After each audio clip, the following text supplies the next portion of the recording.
Oiê! Eu sou Débora Mingroni do MissMingroni.com e bem-vindos de volta. Gente, que jornada! Parece que ontem eu tava ali no quarto gravando o mesmo vídeo antes de ser au pair e hoje já fazem 4 anos, eu já fui, já fiquei 2 anos, já voltei 2 anos, já tenho permissão pra ir de novo e tamo aqui. O tempo é muito louco. Como eu disse, eu já gravei esse vídeo antes, mas 4 anos atrás eu estava extremamente nervosa na frente da câmera, eu estava extremamente ansiosa pra ser au pair e eu não tinha tanto conhecimento quanto eu tenho agora. Então hoje eu vou fazer esse vídeo novamente, com mais informações, abrindo um novo quadro do canal, onde eu vou explicar sobre o au pair em diversos países, começando com os Estados Unidos, que é provavelmente o mais procurado e o mais conhecido. O programa de au pair é legalizado lá desde 1989, se eu não me engano, mas para ser au pair você precisa ter alguns requisitos e também tem alguns direitos e deveres que englobam esse programa para a proteção do programa e para a sua proteção também. Então eu separei aqui os requisitos para ser um au pair, os direitos e os deveres de toda au pair e algumas coisinhas extras que as pessoas normalmente não falam. Começando com os requisitos de au pair. Meninas e meninos podem participar desse programa. Você precisa ter entre 18 e 26 anos. Isso não significa que você tem que ser au pair até os 26 anos. Você tem que aplicar para o programa até os 26 anos. Quando você vai com 26 anos, você pode ficar 2 anos como todo mundo até os 28 anos de idade. Mas você precisa ter mais de 18 e menos de 26 para aplicar. Você precisa ser solteira e não ter filhos, ter carta de motorista. No caso das meninas, a sua carta de motorista pode ser provisória e no caso dos meninos, ela tem que ser permanente até onde eu sei, não sei se essa regra foi mudada. Ter inglês, normalmente é o inglês intermediário, mas o que vai definir isso vai ser a sua entrevista com a agência, porque eles vão fazer uma entrevista com você em inglês e aí, a partir do seu desempenho, eles vão dizer se você tá apta pra isso ou se você vai ter que estudar mais um pouco e fazer a prova novamente. Ter 200 horas comprovadas com crianças, pode ser meio que livre. Na Cultural Care eu consegui fazer minhas 200 horas em um lugar só, então eu fui na minha escola, que tinha desde o berçário até o ensino médio, eu me formei nela. Eu fui lá e pedi pra diretora pra, por favor, conseguir fazer as minhas horas ali, e eu consegui cumprir todas as minhas 200 horas e eles assinaram meu comprovante, mas em algumas agências você precisa ter experiência comprovada em mais de um lugar. Obviamente eu coloquei que eu sempre ajudei com os meus primos, filhos de amigos e coisas do tipo, e aí essas pessoas me deram cartas de recomendação e quanto mais horas você tiver, melhor pro seu application. Eu só tinha 200, mas como eu trabalhei em berçário, eu tinha o fator que eu era infant qualified, que é ser apta a cuidar de crianças com menos de 2 anos. Se não tem nas suas horas comprovadas crianças com menos de 2 anos, você só pode ter host families com crianças maiores de 2 anos, ou seja, você não vai cuidar de bebês. Seguindo com os requisitos, você precisa ser formado no ensino médio, não ter antecedentes criminais, ter uma saúde boa. Eu conheço algumas pessoas que não puderam participar do programa de au pair devido a problemas de saúde. No meu caso, eu tinha um histórico de algumas coisas que eu tive que tratar durante a adolescência e eu precisei ir em cada um dos meus médicos por causa disso e cada um deles precisou assinar um termo dizendo que eu estava bem e apta. No caso, nesse exato momento eu não conseguiria ser au pair ou aplicar para o programa de au pair por causa do meu aparelho. Não pode ser au pair de aparelho, você tem que tirar antes de ir. E isso porque quando você vai ser au pair, você precisa fechar um seguro de saúde. Não se deve viajar em hipótese nenhuma sem seguro de saúde. E para ser au pair não é diferente. A saúde lá é muito cara, o hospital lá é muito caro, então você precisa ter um seguro. Só que os seguros de au pair, eles não cobrem coisas rotineiras, eles são para acidentes, para alguma coisa que você tem que ficou doente, precisou tirar o apêndice, coisas do tipo. Eles também recomendam que você tire os sisos antes de embarcar, porque é uma coisa que pode surgir do nada e dentista lá é muito caro e o plano de saúde não cobre. Por último, você tem que ter a disponibilidade de tempo. Você precisa da disponibilidade de 12 meses, não 6 nem menos que isso, porque o programa é de no mínimo 1 ano, você precisa ficar 12 meses nos Estados Unidos e aí você pode acabar estendendo mais 6, 10 ou 12 meses no segundo ano. Se você não tem 1 ano, eu sugiro não aplicar, mas se chegar lá, por exemplo, você tem 1 ano disponível, você resolve ir, você vai e no meio do caminho você acaba desistindo, você pode pedir para voltar sim, não é que você vai ter que ficar até o final, só que vai ser uma quebra de contrato, você não ganha certificado, você não ganha o seu dinheiro de volta, coisas desse tipo. Depois que você conseguiu todos esses requisitos, você precisa ir a uma agência. Existem dois tipos de ser au pair, você pode ir por agência e sem agência. Existem alguns sites que te ajudam a encontrar famílias de maneira mais rápida e sem ter tanta burocracia com a agência, sem ter que pagar tanto pra agência. Mas eu preferi ir por agência e eu escolhi a Cultural Care, mas não é a única. Também tem a Au Pair in America, a Au Pair Care, entre muitas outras. Agora vamos falar de direitos e deveres da au pair. Quais são os deveres de uma au pair? Qual é o papel de uma au pair? Uma au pair tá lá pra cuidar de crianças. Então, essa é a sua função principal no programa de au pair. Você vai cuidar das crianças de outras pessoas e você vai morar com essas pessoas. Então, você é responsável por aquelas crianças no seu horário de trabalho, você vai ser responsável pelas atividades deles. Isso depende de família pra família e da idade das suas crianças, mas, por exemplo, você pode acabar tendo que levar em médico, você pode acabar tendo que levar pra esporte, você normalmente é a pessoa que leva pra escola, que faz o café da manhã, que faz o almoço, que faz a janta, que ensina o dever de casa, que brinca, sabe, que põe na cama, que tira da cama. No caso, eu fazia tudo isso. Então, essa é a sua função principal, cuidar de crianças e do bem-estar delas. Outro dever seu é cumprir os 6 créditos anuais, ou seja, são um total aí, acho que de 64 horas, porque são 12 horas por crédito, que você tem que fazer de curso durante o seu ano de au pair. E aqui no canal já tem vários vídeos sobre como conseguir essas horas. Tem escolas de finais de semana, tem cursos de proficiência que você pode fazer. A maioria das au pairs faz inglês quando chega, então aí é uma boa opção. Community colleges tem inglês, às vezes igrejas locais dão aulas de inglês de graça e te dão um comprovante por isso. Outra obrigação que a gente tem é participar das meetings de LCC. No final do meu programa eu não participei de quase nenhuma, porque eu já tava de saco cheio da minha LCC e das coisas que ela fazia. Ela realmente só fazia as meetings porque ela era obrigada a fazer. Então, assim, era uma coisa que não tava agradando em nada, que tava me passando muita raiva, e eu parei de ir. E aí ela tentou me convencer de que se eu não fosse, eu não ia terminar o meu programa de au pair, que eu não ia ganhar certificado e que eu não ia ter o meu travel month, que é o mês final que você fica, que as meninas normalmente viajam. Tudo isso é mentira. Ela não pode controlar o fato de que você não vai estender ou que você não vai receber o seu certificado, porque se você fica os 2 anos e faz curso nos 2 anos,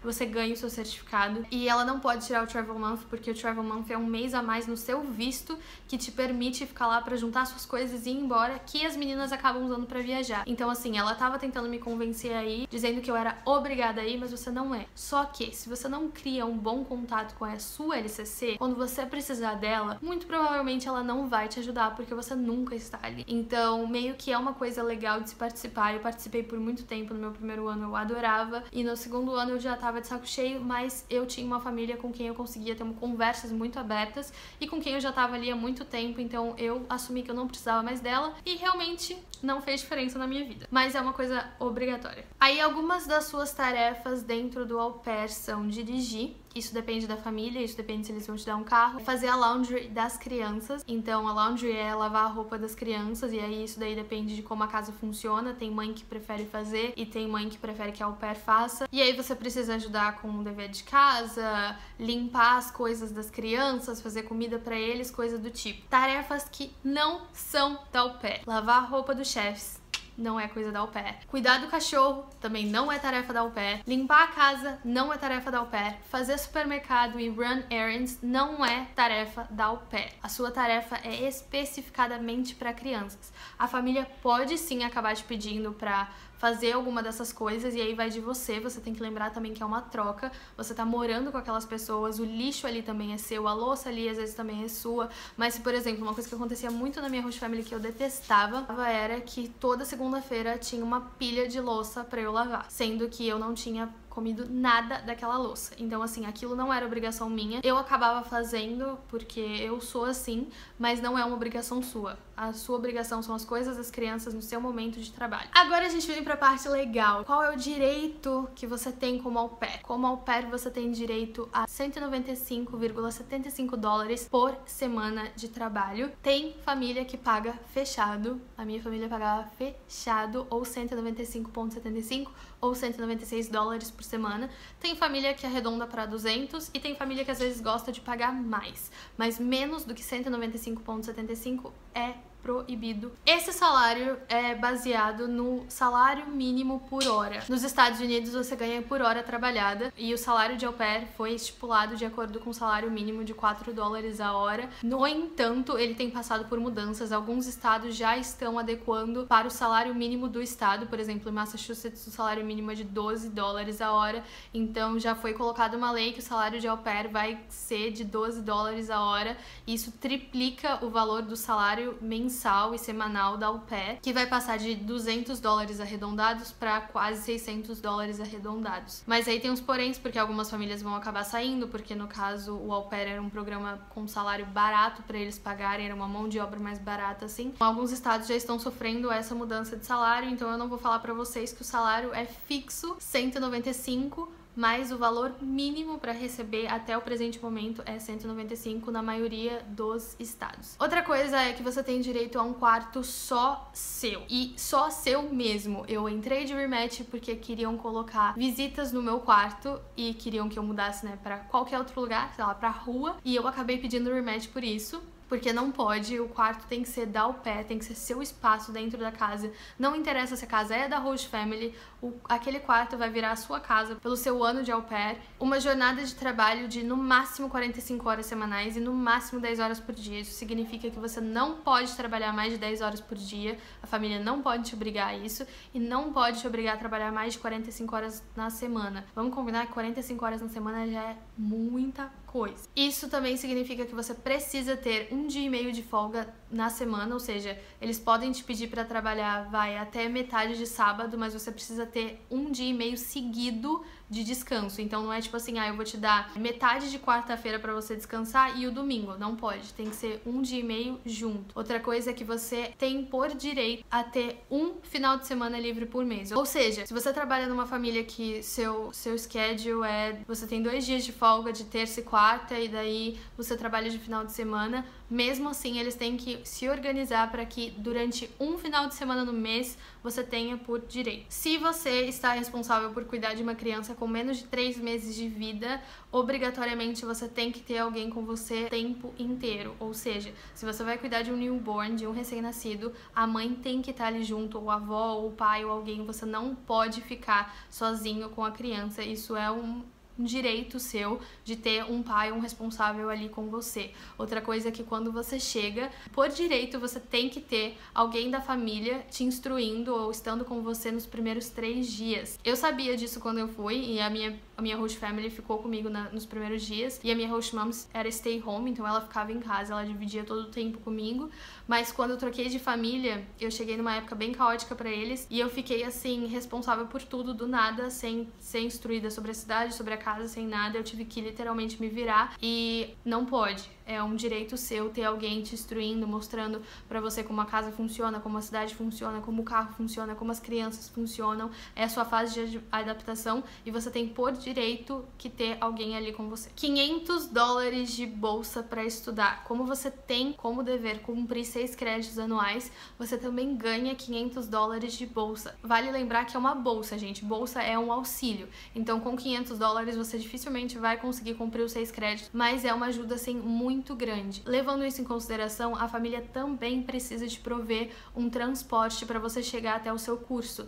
Isso significa que eles precisam ou te emprestar ou dar um carro, ou pagar o seu transporte público até lá. Quando eu fiz meu penúltimo curso, eu quis fazer na cidade vizinha e a host family virou pra mim e falou assim, olha, infelizmente a gente não tem como te dar o dinheiro pra você ficar indo pra lá e voltando o tempo todo. E aí eu falei pra eles, não tem problema, eu me responsabilizo por essa parte, mas só porque eu queria demais fazer aquele curso em específico. Era um dos meus objetivos durante o programa de au pair. Então eu abri mão disso, mas a família é obrigada a te dar o transporte pra você ir até o seu estudo e até as meetings de LCC também. Algumas coisas que são meio que direitos seus e as pessoas não falam. Já que estávamos falando de carro, deixa eu continuar nesse assunto. Acidentes de carro. Normalmente, quando uma au pair entra num acidente de carro, a família acaba ficando um pouco brava, dependendo da família, e eles querem que você pague. Eu tive uma amiga, ela bateu o carro, deu 2.000 e pouco, e a família fez ela pagar. Só que, se você bate o carro em horário de trabalho, ou por exemplo, eu tive um acidente de carro indo pra minha meeting num sábado, bateram em mim e destruíram o carro. Como eu estava indo pra meeting, que é uma coisa que eu sou obrigada a fazer, ou se eu tivesse em horário de trabalho, eu não tenho que pagar por absolutamente nada do conserto do carro. No entanto, se eu tivesse no meu tempo off e tivesse batido o carro, eu teria que pagar, sim, só que esse valor só pode ser até $500. A família não pode te obrigar a pagar 600, 700, 1.000, 2.000 dólares no conserto de um carro. O máximo que você paga é $500 se você tiver tido um acidente no seu tempo livre. Se você estiver trabalhando, você não tem que pagar por absolutamente nada do seu acidente de carro. Ainda falando de carro, se a sua host family quiser viajar e você tem que ir junto, muitas gostam de meio que passar a perna e falar que as horas que você tá no carro, você não precisa trabalhar, então não conta como horas trabalhadas. Só que conta sim. Muita gente não fala disso, mas se você tá no carro, se você tem que estar ali no carro, no avião, para chegar até o lugar que eles querem viajar, tem que contar como horas trabalhadas. Então eu viajei com a minha host family, a gente foi num sábado, voltou no outro sábado, deu 8 ou 10 horas de viagem e eles tiveram que descontar isso das minhas horas trabalhadas. Então durante a semana eu só podia trabalhar 35 horas, porque eu já tinha trabalhado 10 horas dentro do carro viajando com eles, entenderam? Se vocês quiserem mais detalhes dessa viagem, eu tenho um vídeo, fiz um vídeo bem detalhado, bem legal sobre como foi a minha experiência viajando com a minha host family. Foi uma das melhores coisas que eu fiz, mas porque a minha host family foi certinha nisso. Eles contaram as minhas horas de trabalho certinho, eles me pagaram extra pelas horas que eu passei e eles me deram um quarto só meu, que é também obrigação da au pair. Mas muita gente fala, vai viajar, lá não tem um quarto só pra você, então você vai ter que dormir com as kids. Não, porque se você dormir com as kids, você está trabalhando. E aí não pode, porque você vai passar das suas 10 horas diárias de jornada de trabalho. Então não pode. E aí se a família estiver te levando pra viajar e eles vão ficar no hotel, eles obrigatoriamente têm que pagar um quarto de hotel separado pra você. A última coisa que eu quero conversar com vocês é uma coisa que eu queria muito que tivessem me dito antes de eu ser au pair.